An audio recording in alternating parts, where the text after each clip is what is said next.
지나가는 밤. 5년 반 사이에 주희는 다른 사람이 된 것 같았다. 긴 시간이라고는 하지만 그래봤자 23에서 28이 되었을 뿐이다. 아직 20대였고 옅은 화장에 염색하지 않은 긴 머리를 하나로 묶은 모습에서 어린 태가 났다. 그런데도 자신의 눈앞에 앉아있는 주희가 윤희는 낯설었다.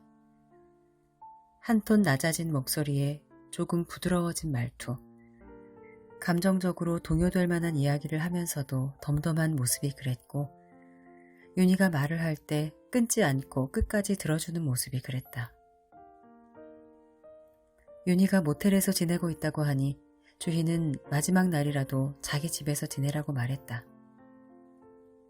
거실 하나에 방 하나여서 따로 공간도 있고 조금만 걸어나가면 공항버스 정류장도 있다고 윤희를 설득했다. 우리가 그 정도 사이가 되는 걸까 묻고 싶었지만 그 제안을 받는 순간 가슴이 뛰었고 예상치 못했던 감정의 동요가 당황스러웠다. 윤희도 주희와 함께 있고 싶었다. 5년 반 전 윤희와 주희가 싸웠던 날은 엄마의 기일이었다.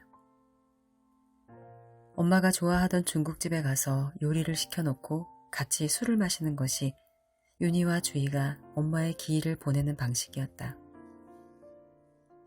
생전에 엄마는 말술이었다. 유리잔에 캔맥주를 따라서 벌컥벌컥 마셨고 정종을 큰 병째로 사서 저녁 반주로 곁들였다. 기분이 내키는 날에는 소주를 물컵에 따라 마셨다. 퇴근한 복장 그대로 술을 마시고는 발냄새를 풍기며 냉장고에 기대어 자던 때도 많았다. 윤희야, 엄마 양말 좀 벗겨줘. 엄마는 있잖아. 우리 똥강아지들이 너무 좋아. 술주정을 하며 자신을 품으로 끌어당기는 완력이 얼마나 샜는지 숨이 막힐 정도였다. 엄마는 호텔에서 메이드 일을 했다.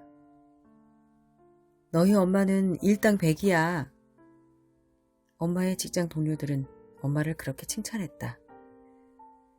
키가 크고 힘이 좋아서 둘이 해야 할 일을 혼자서도 잘하고 웬만해서는 지치지도 않는다는 말이었다. 돌이켜 생각해보면 그 말은 반만 맞았다.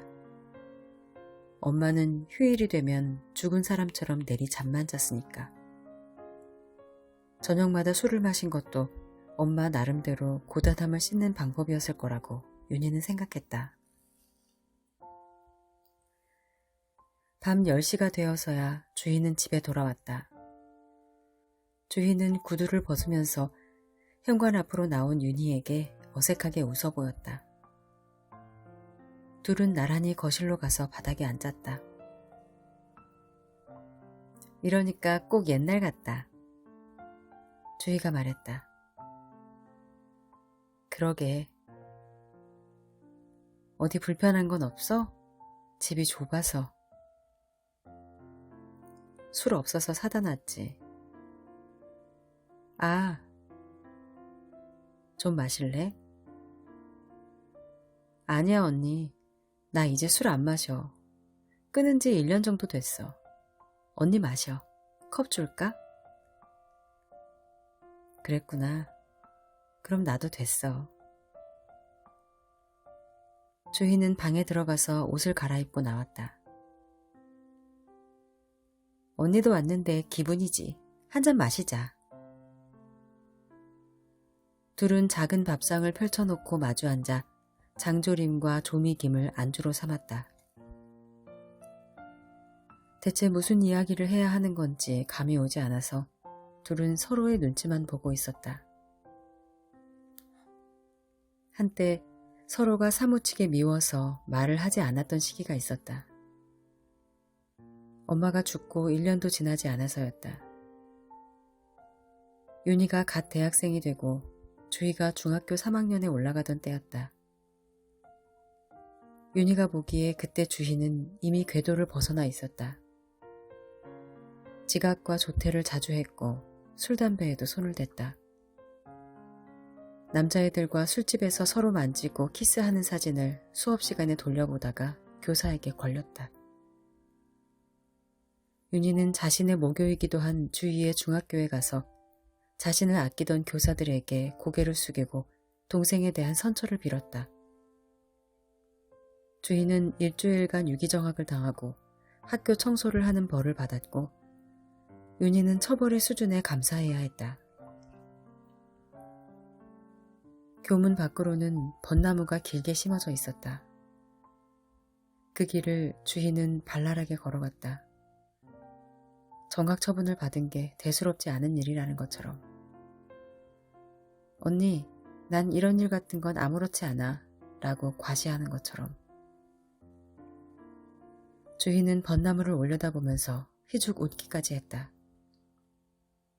짧은 교복 치마를 입고 오리 캐릭터가 그려진 발목 양말에 삼선 슬리퍼를 신고 지그재그로 걸어가는 주희의 모습을 보면서 윤희는 피로를 느꼈다. 단 한순간도 윤희는 동생을 이해할 수 없었다. 어떻게 밥 먹듯이 결석할 수 있는지, 어떻게 공부도 안 하고 시험을 볼 수 있는지, 왜 얼빠진 애들이랑 어울려 다니면서 자정이 넘어서야 집에 돌아오는지, 대체 그런 식으로 살아서 어떤 미래를 바라는 것인지. 화를 내도 설득을 해도 주희는 요지부동이었다. 학교에서 돌아온 주희는 TV를 큰 소리로 틀어놓고 가요 프로그램을 봤다. 넌 아무렇지도 않아? 주희는 윤희의 말에 대꾸하지 않았다. 윤희의 말이 들리지도 않는 것처럼 두 손으로 턱을 괴고 TV만 응시했다. 윤희는 손에 잡히는 모든 것을 주희에게 던졌다. 주희의 책가방, 주희가 빌려온 비디오 테이프, 주희가 초등학생 때 만들었던 지점토 연필꽂이, 슬리퍼, 윤희의 플라스틱 파일철 같은 것들을. 주희는 피하지 않았다. 두 손으로 머리를 움켜쥐고 자신에게 날아오는 것들을 맞으며 울고 있었다. 그로부터 1년 정도 둘은 같은 집에 살면서도 말을 섞지 않았다. 꼭 해야 할 말이 있으면 쪽지에 써서 식탁에 던져놓았고 집에서 마주쳐도 서로가 보이지 않는 것처럼 행동했다. 고등학교에 진학하면서부터 주희의 생활은 조금씩 잠잠해졌다.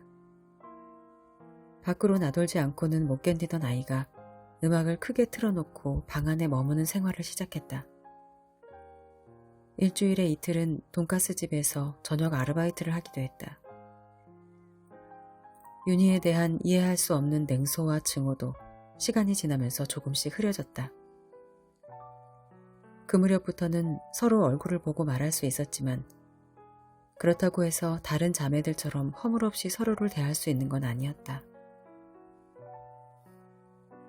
주희는 고등학교를 졸업하고 백화점 화장품 매장에 취직했다.